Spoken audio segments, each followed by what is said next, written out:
Hi there. So tell me something. Have you ever been in a situation where you had to play a trick on someone to save yourself? Well, that requires a lot of courage, especially when the other person turns out more dangerous than you thought. You must be wondering why I am telling you this. That's because this is the theme of the play we shall read today, and it is called If I Were You. This play is written by Douglas James. Now coming back to the play. The main character of the play, Gerard, lives alone in a lonely cottage. An intruder, who is a criminal, enters his cottage and threatens him at gunpoint. He intends to murder Gerard and take on his identity. Will he succeed? Gerard is standing by the table making a phone call. He is of medium height and wearing horn-rimmed glasses. He is dressed in a lounge suit and a great coat. His voice is cultured. He puts down the phone and goes to the divan on the left, where there is a travelling bag, and starts packing. Whilst he is thus engaged, another man, similar in build to Gerard, enters from the right silently, revolver in hand. He is flashily dressed in an overcoat and a soft hat. He bumps accidentally against the table, and at the sound, Gerard turns quickly. Gerard, pleasantly.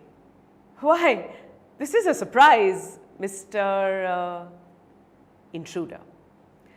I'm glad you're pleased to see me. I don't think you'll be pleased for long. Put those paws up. Gerard. This is all very melodramatic, not very original perhaps, but Intruder.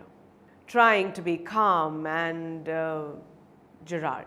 Nonchalant is your word, I think. Intruder. Thanks a lot. You'll soon stop being smart. I'll make you crawl.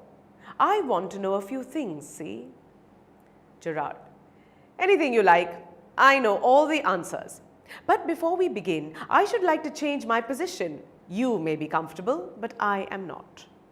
Intruder. Sit down there, and no funny business. Motions to a chair and seats himself on the divan by the bag.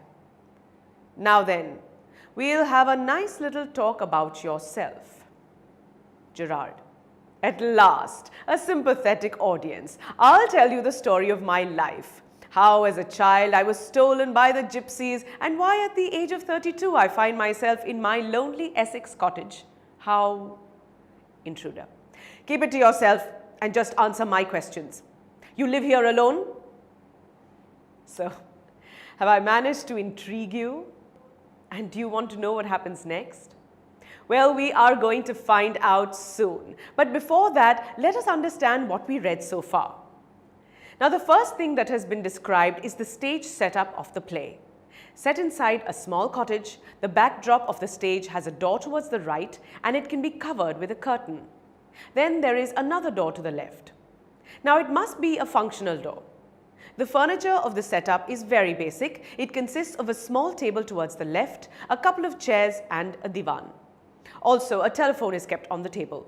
Now, as the curtain rises, we see a man of medium height wearing horn-rimmed glasses standing by the table. He is dressed in a lounge suit and a great coat. This man is Gerard, the protagonist of the play. As the play opens, Gerard is seen talking to someone on the phone. He is giving some instructions to the person across the line.